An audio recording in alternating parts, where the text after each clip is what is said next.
Hey everybody, my name is Dom. In this video, I want to take a moment to talk about the future of Shadowverse Evolve. I'll start by presenting the details we received regarding future releases, then move on to thinking through why those decisions may have been made, and wrap up by presenting my personal opinion on the topic. During the World Finals stream, Bushiroad announced the release schedule for the remainder of 2025 and the beginning of 2026. The most notable announcement was an accelerated release schedule as well as merged booster sets. Here are the confirmed details. The announced goal is to reach a 6-month gap behind the Japanese format. Sets following the merged BP 14 and 15 format will be released more quickly than the 8 to 10 week schedule we currently have. I think we can assume a few things based on the announcement, but note these are speculation. I don't believe the release schedule would be accelerated to an arbitrarily smaller gap between the English and Japanese versions of the game. If there is any push to catch up at all, it is very likely going to continue until a simultaneous global release. The announcement was likely only targeting a 6-month gap to minimize commitment to a specific schedule. I think it is also reasonable to assume that after unification, the game will resume releases at the previously standard 8 to 10 week pace. Maintaining an accelerated rate of cards per unit time would likely be detrimental to the quality of the game. The risk of imbalanced and under-tested formats driving players away is probably not worth the potential gain in sales of rapid releases. Maybe they do want to have a release every month though. In that case, smaller releases more frequently could be a future reality.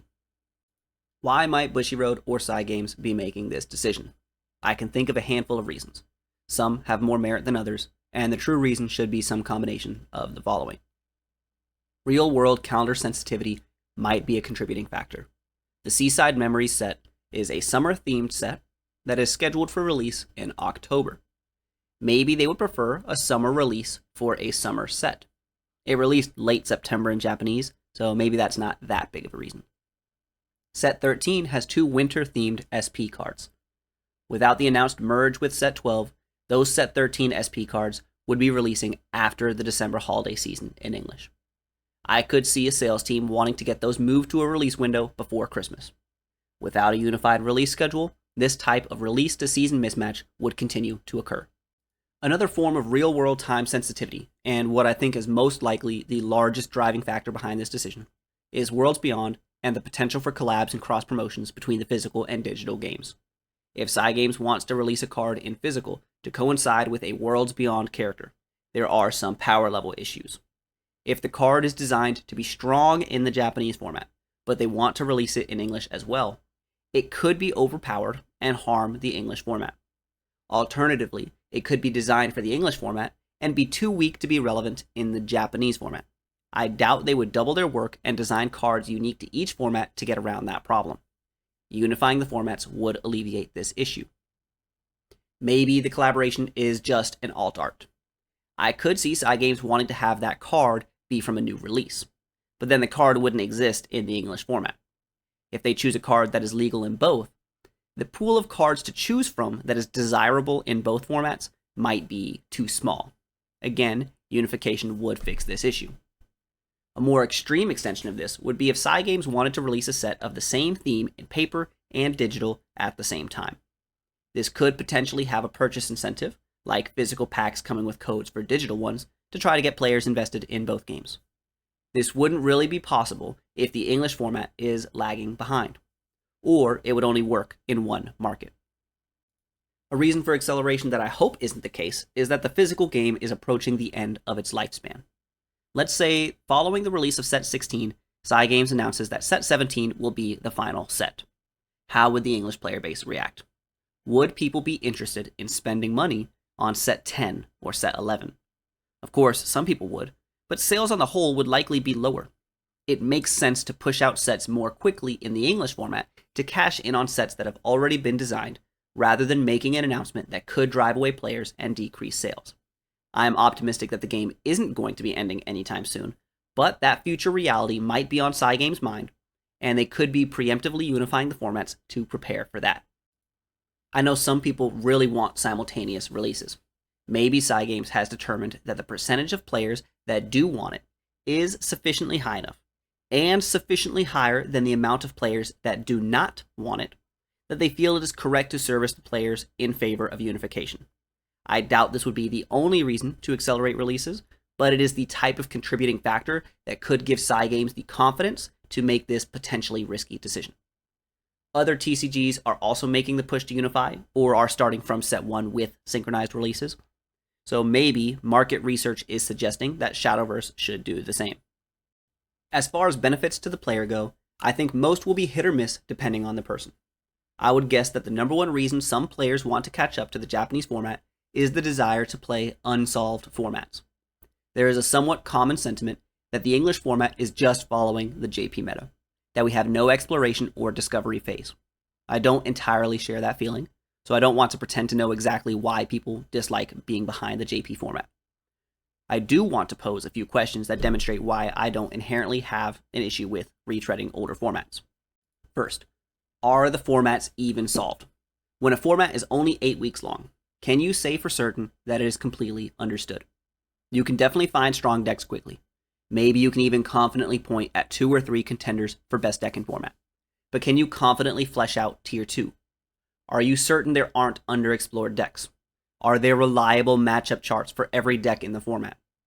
Would you be able to explain how a high popularity of certain lower tier decks could predict what decks top and whether the best deck in format is among those?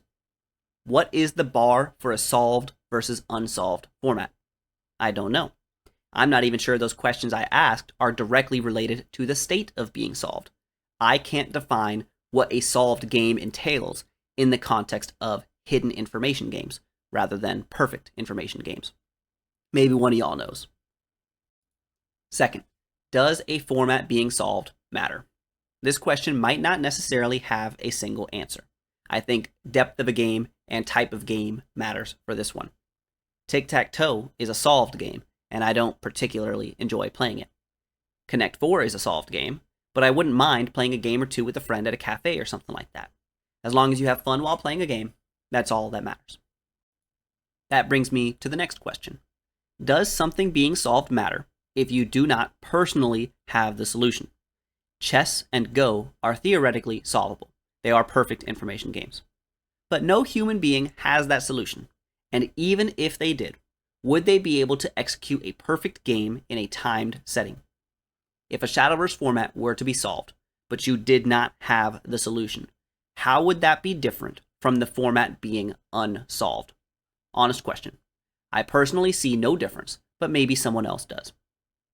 To sum that up, I recognize for some people, not having information about a format from JP events would increase their enjoyment of the game.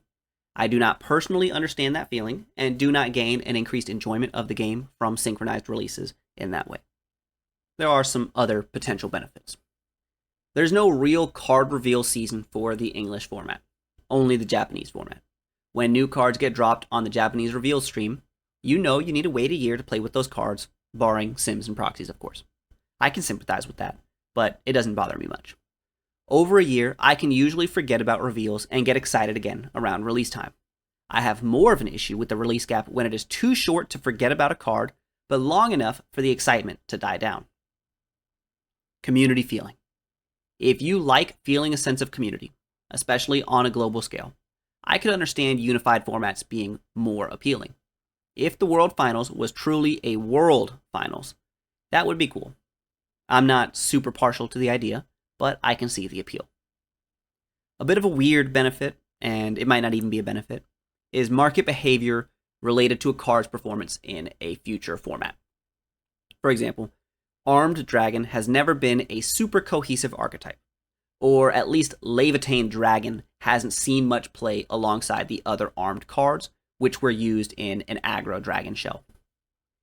Levitating Dragon was a cheap bulk legendary. The price of that card spiked when Set 10 was current in the JP format, and Armed Dragon was performing well. If you wanted to build a janky Set 3 or 4 Armed Dragon deck, suddenly the deck was more expensive than you would expect for a deck of its power level. If you dislike that type of market behavior, synchronized releases probably are a big upside to you. I don't think this type of thing happens super often or to a super egregious level, so I don't feel very strongly about it. I have some concerns about what the release acceleration will do to the game, and I feel they are legitimate concerns. First, the cost to play the game. if the pull rate of legendary, gold, and even some silver cards in the merged booster sets is not increased to compensate for the diluted pool of cards, there could be serious price increases on the strongest cards in a set. Correct me if my memory is wrong, but I don't think we have ever seen a legendary base plus Evo combo reach the heights of Set 9 Vania. While that could be partially demand related, Set 9 did have more legendaries than any prior booster set, but did not compensate with a higher pull rate. If that happens again in the merged booster sets, we could reasonably expect to see a higher price tag associated with the format's top tier decks than before. The faster release schedule following is also concerning. If the price of cards in those sets is normal, keeping up with 2 consecutive sets would require you to spend what you normally would over the course of 4 months, over the course of 2 months instead.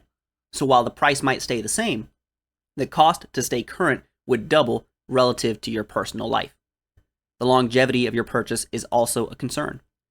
A playset of Set 3 Alice was somewhere around 100 USD. Let's say that purchase was good for sets 3 through 6. That's about 8 months. If sets 3 and 4 were merged, and sets 5 and 6 were merged, that purchase would have lasted you 4 months. Or if each format were only 1 month long, again, that would have lasted you 4 months.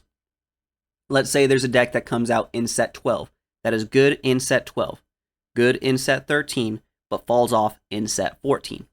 When set 12 and 13 come out merged, purchasing that set 12 deck would only get you the set 13 experience, and then you move on in set 14.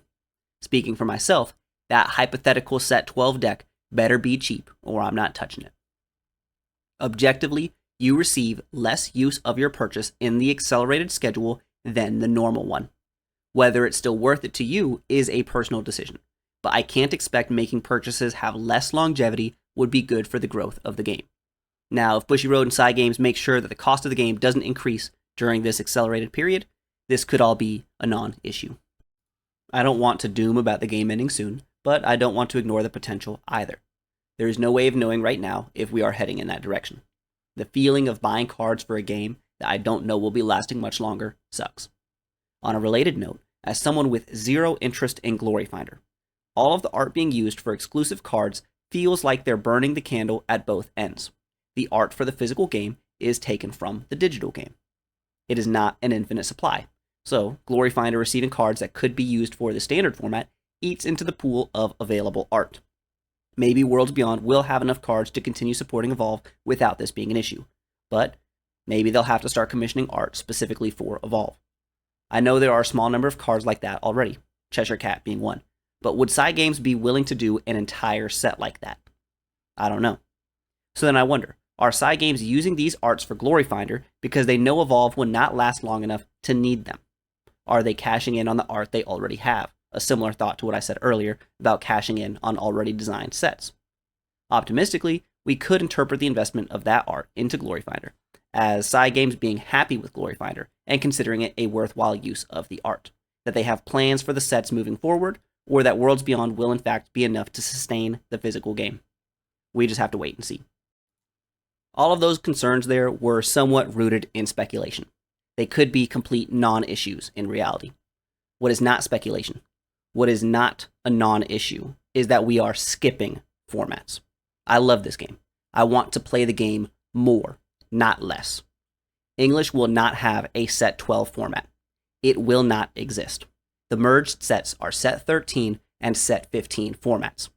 Set 12 plus 13 is not a format. It is set 13 format. You could go out of your way and agree to deck build as if you were in a set 12 format, a sort of throwback format if you want, but there will not be a regional for set 12. That is absolutely, undeniably true. To me, that sucks. To me, that says that set 12 and set 14 are formats with no value. It sends the message that the only format that matters is the current one, that a format's only value is being new and has nothing to do with the experience that it offers. So why not just skip everything and go straight to set 16 whenever it releases in Japan? The intermediate formats are just filler. I was pretty negative in the potential benefits section because I really am not seeing the benefits. If I'm in the minority on that, so be it. If more people will be happy with the synchronized release, that's great. I can only speak for myself.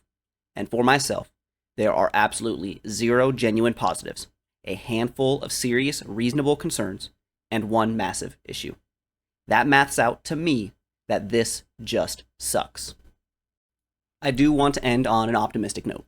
I want to live in the reality where Bushiroad and Cygames thought this through, that the catch-up period will not be plagued with high card prices and low-value purchases, that there is a long-term plan for the game, and it will not be ending anytime soon. Formats could return to normal after unification, and we can just enjoy the game as usual afterwards. Maybe they even add 2 or 3 weeks between formats, but that's probably just too hopeful on my end. Thanks for checking out the video. Tell me if you think I'm being overly negative or unfair. If you look at the acceleration and unification as a positive thing, tell me what I might not be seeing in it. What has you excited about it? Or just vent and doom. I'm here for it.